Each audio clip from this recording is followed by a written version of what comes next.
السلام علیکم ورحمۃ اللہ وبرکاتہ۔ الحمد للہ وکفا والصلاة والسلام علی عبادہ الذین اصطفیٰ، اما بعد۔ اللہ تعالیٰ کا مہینہ محرم اور اس کے روزے۔ محرم کے مہینے کو محرم اس کی تعظیم کی وجہ سے کہتے ہیں۔ اسلامی سال کی ابتدا محرم الحرام کے مہینہ سے شروع ہوتی ہے اور اس مقدس ماہ کی عظمت ابتدائے عالم سے ہے۔ اس ماہ میں مسنون عمل روزے ہیں۔ حدیث میں رمضان کے علاوہ نفلی روزوں میں محرم کے روزوں کو سب سے افضل قرار دیا گیا ہے۔ حضرت ابو ہریرہ رضی اللہ تعالی عنہ سے مروی ہے کہ رسول اللہ صلی اللہ علیہ وسلم نے ارشاد فرمایا، افضل الصیام بعد رمضان شہر اللہ المحرم۔ رمضان کے بعد سب سے افضل روزے اللہ کے مہینے محرم کے ہیں۔ یہ اللہ تعالیٰ کا ہم پر فضل ہے کہ اس نے ہمیں ایک دن کا روزہ رکھنے پر پورے سال کے گناہ معاف ہونے کا بدلہ دیا، اور اللہ تعالیٰ بہت زیادہ فضل والا ہے۔ نبی مکرم صلی اللہ علیہ وسلم یوم عاشورہ کی شان کے باعث اس کا روزہ رکھنے کے لیے خصوصی اہتمام کرتے تھے۔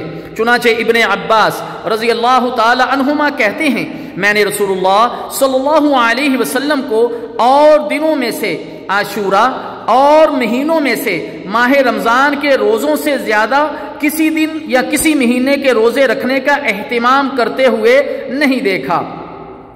یوم عاشورہ کو نبی کریم صلی اللہ علیہ وسلم نے روزہ کیوں رکھا اور لوگوں کو اس کی ترغیب کیوں دلائی؟ تو اس کا جواب صحیح بخاری کی حدیث نمبر 1865 میں ہے کہ ابن عباس رضی اللہ تعالی عنہما کہتے ہیں کہ نبی مکرم صلی اللہ علیہ وسلم مدینہ منورہ تشریف لائے اور یہودیوں کو دیکھا کہ وہ عاشورہ کا روزہ رکھتے تھے، تو آپ صلی اللہ علیہ وسلم نے فرمایا، یہ روزہ کیوں رکھتے ہو؟ تو انہوں نے کہا، اس لیے کہ یہ خوشی کا دن ہے، اس دن اللہ تعالیٰ نے بنی اسرائیل کو دشمن سے نجات دلائی تھی، تو موسیٰ علی نبینا علیہ الصلاۃ والسلام نے روزہ رکھا۔ تو آپ صلی اللہ علیہ وسلم نے فرمایا، میں موسیٰ علیہ الصلاۃ والسلام کے ساتھ تم سے زیادہ تعلق رکھتا ہوں۔ تو آپ صلی اللہ علیہ وسلم نے خود بھی روزہ رکھا اور روزہ رکھنے کا حکم بھی دیا۔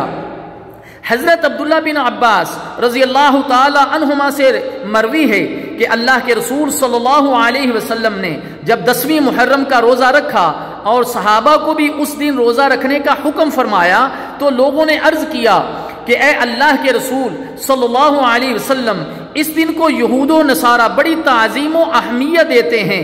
یعنی ان کی مراد یہ تھی کہ آپ تو ہمیں یہود و نصارہ کی مخالفت کا حکم دیتے ہیں اور یوم عاشورہ کے معاملہ میں تو ان کی موافقت ہو رہی ہے۔ تو آپ صلی اللہ علیہ وسلم نے فرمایا، فَإِذَا كَانَ الْعَامُ الْمُقْبِلِ إِن شَاءَ اللَّهُ صُمْنَا الْيَوْمَ التَّاسِعِ۔ آئندہ سال اگر اللہ نے چاہا تو ہم 9ویں تاریخ کو روزہ رکھیں گے۔ ابن عباس رضی اللہ تعالی عنہما فرماتے ہیں کہ اگلا سال آنے سے پہلے اللہ کے رسول صلی اللہ علیہ وسلم انتقال فرما گئے۔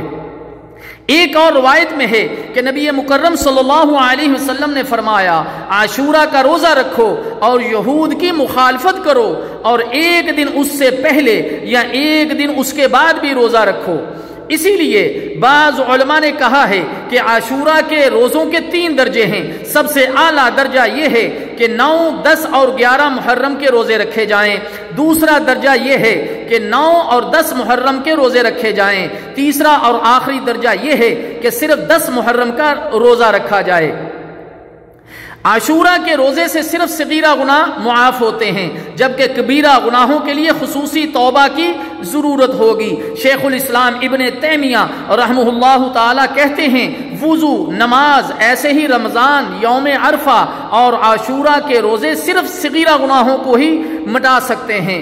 ہم اللہ تعالی جل شانہ سے دعا کرتے ہیں کہ اے اللہ، امت مسلمہ کو اس مہینے کی تعظیم اور روزہ رکھنے کی توفیق عطا فرما، اور اس مہینہ میں ہر قسم کی بدعات و خرافات سے بچنے کی توفیق عطا فرما۔ وصلی اللہ وسلم علی نبینا محمد، والسلام علیکم ورحمۃ اللہ وبرکاتہ۔